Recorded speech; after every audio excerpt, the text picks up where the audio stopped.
À mes amis que débarrassent de tracas, voilà pourquoi moi je fais la fête au village.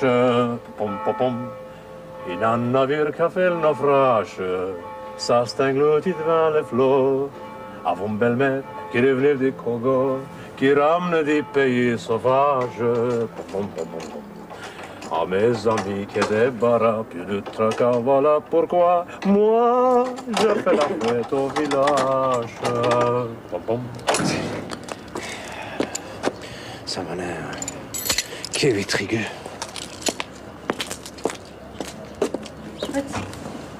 Hadi. Hadi açar mısınız? Biliyor musunuz? Hoş geldin. Merhaba. Olmadı. Doğukan ne yapıyorsun? Araban çalışıyor mu Doğukan? Çalışıyor. Ha? Benimki bozuk. Aç çalışmıyor. Motor çalışmıyor. Bu da çalışmıyor. Bilmiyorum. Benimki... Bu çalışıyor ama bu da çalışmıyor. Anne baksana. Pasaport da bitti. Ne yapacaksın? Uzattırman lazım. Bir tek boş sayfa yok. Baksana. Buradan giderken ne Şuraya bak. olacak? Baştan herhalde. Çocuk oldun sen.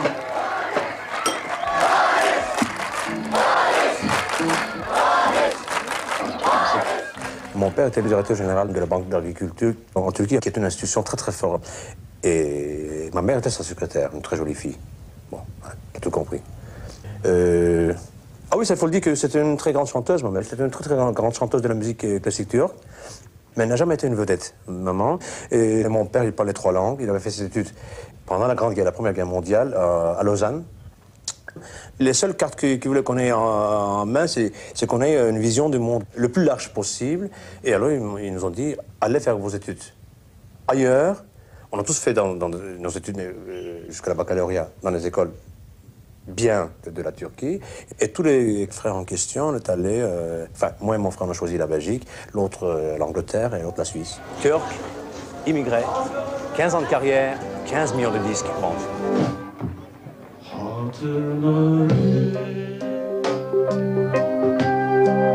Bugün gibi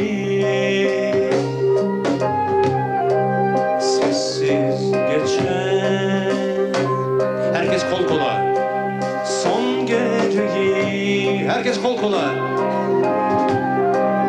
başın öne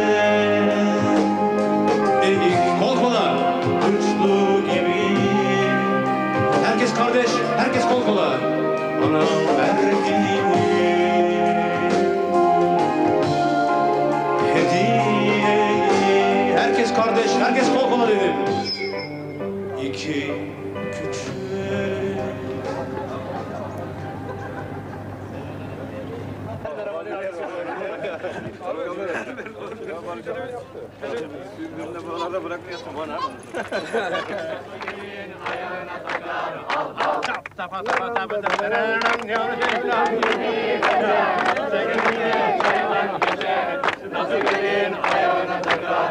Son bir defa hep beraber.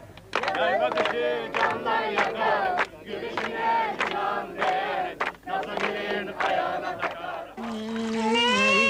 Küçüceksin aman aman aman ah dilerim daha sen. Of be! Şu ellerime bak! Ne hale geldi! Ne zor şeymiş çocuk be! Ahlarken bakıyorum siz benim ayağı kullanmaya başladınız. Yok çocuğun alnı değiştir, yok bilmem ne yap. Ağlama yavrum, sana söylemiyorum. Tamam, çocuğun maması hazır. Ay canım acıktı. Lütfen, kapı çalınıyor. Biliyoruz. Biliyorsunuz da neden açmıyorsunuz? Ağlama yavrum. Anlaşıldı, ben açayım. Maşallah, maşallah yavrum. Bıcı bıcı bıcı bıcı bıcı bıcı bıcı bıcı. Gün birinde evleneceksiniz. Evleneceğin şahıs derse ki bu barışma süresinde ne oluyor böyle yani bu plaklar, bu hatıralar ne oluyor? Bunları görmek istemiyorum. Yani bir kıskançlık gösterse ne yaparsın? Ben böyle bir şey gösterecek, bu tür kıskanç olabilecek birisiyle evleneceğimi hiç zannetmiyorum. Böyle birisini seçeceğimi hiç zannetmiyorum. Ve yine zannetmiyorum ki hiç kimse bu kadar mükemmel bir insana, bu kadar mükemmel bir sanatçının resimlerini indir, bunları at desin. O zaman ben senin gözünde hakikaten gerçekten mükemmel birisi Oldu mu inanmaya başlayacağım bunlar üzerine. Evet, inanabilirsiniz. Çünkü gerçekten hem sanatçı olarak hem insan olarak bence mükemmel bir kişisin. Je suis quand même formidable pour un travailleur immigré.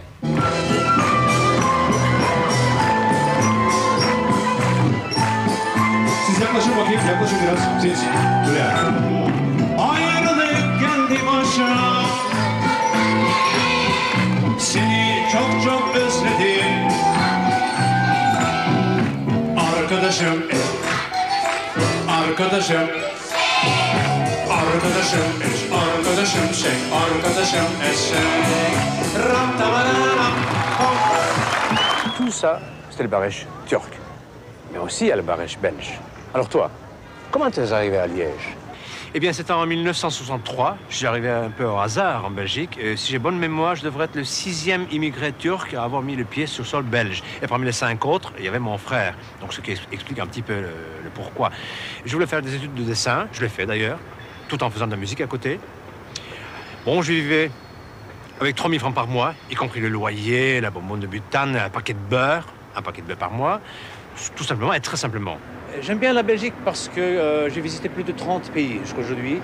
Et parmi ces 30 pays au monde, je trouve que ce sont les Belges qui sont les plus souriants, les plus heureux, les plus sympathiques. Voilà. Et je me sens bien ici. En fait, je me considère un Wallon du Bosphore.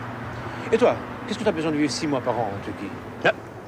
En voilà une question. Enfin, tu permets, je suis chez moi ici. C'est là où je suis né, c'est là où j'ai grandi. Et c'est là où j'ai tout conçu, enfin au départ du moins.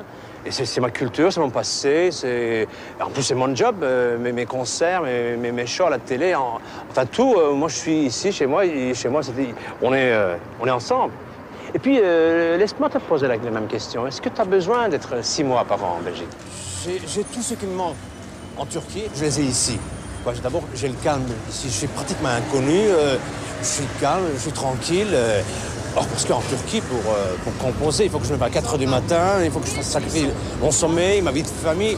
C'est pas possible. Alors, bon, je choisis pour créer, pour composer, et je choisis en seconde vie, ici, à Liège, en Belgique, quoi. Mais moi qui aime le calme, toi, la gloire, ça te dérange pas, hein? Ah bien non, mais tu le vois d'ailleurs un artiste, parce que mon cas, qui aurait travaillé toute sa vie pour en arriver à ça, c'est que mon cas, je suis écouté par 50 millions de Turcs, je dirais maintenant que la gloire dérange, ben non, ça je crois pas. Et puis toi, t'as vu en Belgique, toi, c'est pas un peu minable? Mais pas du tout, Ici en Belgique, je continue mon petit bonhomme de chemin, j'ai ma petite maison, ma femme, mes enfants. Qu'est-ce que je fais? J'ai les petites choses de la vie, je fais mes courses, je conduis mes enfants à l'école. Le soir, j'ai ma bonne bière, la télé. En fait, je vis ici en Belgique, c'est un peu chez moi aussi. De temps en temps, des copains qui se manifestent, on passe des soirées, calme, famille, enfants, bière.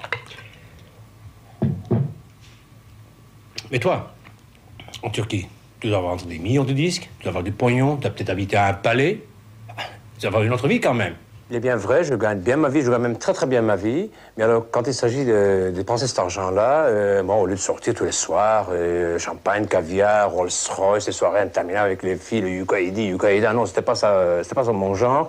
J'ai préféré d'avoir une belle maison, une très belle maison, et m'entourer des beaux objets. Parce qu'en fait, depuis mon tendre enfant, j'étais très attiré par tout ce qui était l'art 1900, même avant déjà, il n'y a pas de Second Empire, art 1900, art déco, art nouveau.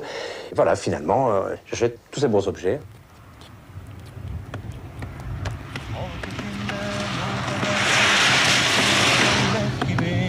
Olmaya devlet cihanda bir nefes sıhhat gibi.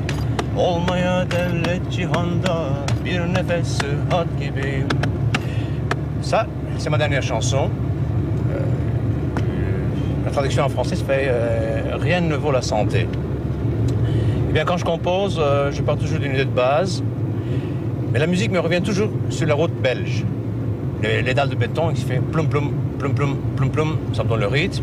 Et je termine ma chanson et puis en phase finale, j'écris le texte et je colle sur la musique que je composais sur la route.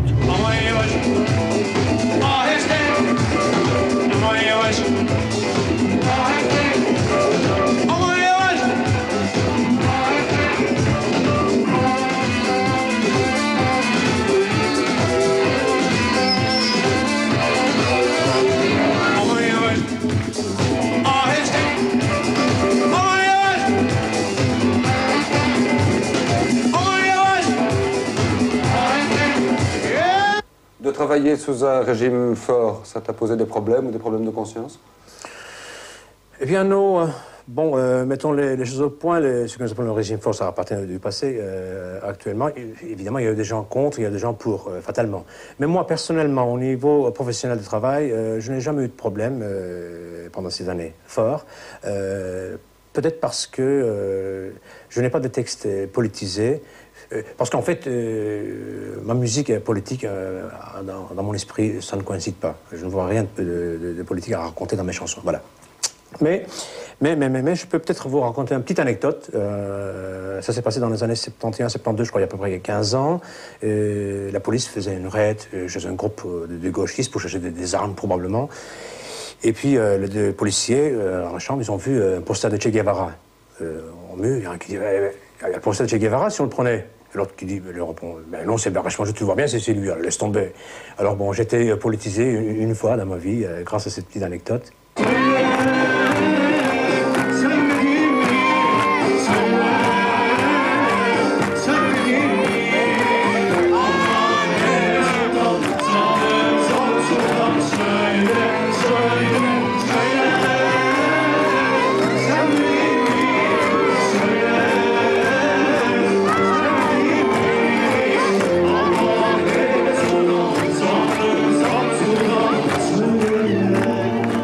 Moi, je suis le raté de la famille, parce que je ne parle que 3 langues.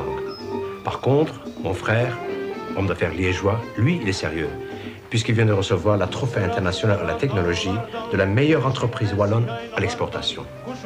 Rich, d'abord, c'est pas la trophée, c'est le trophée.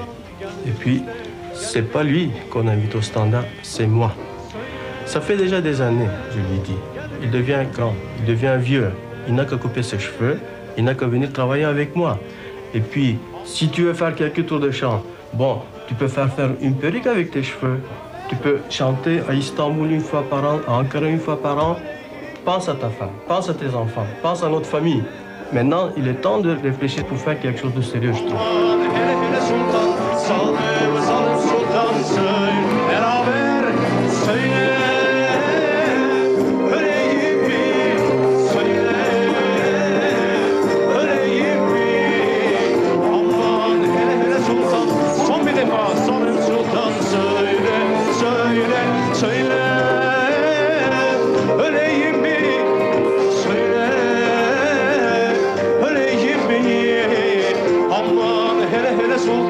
Zalim, zalim sultan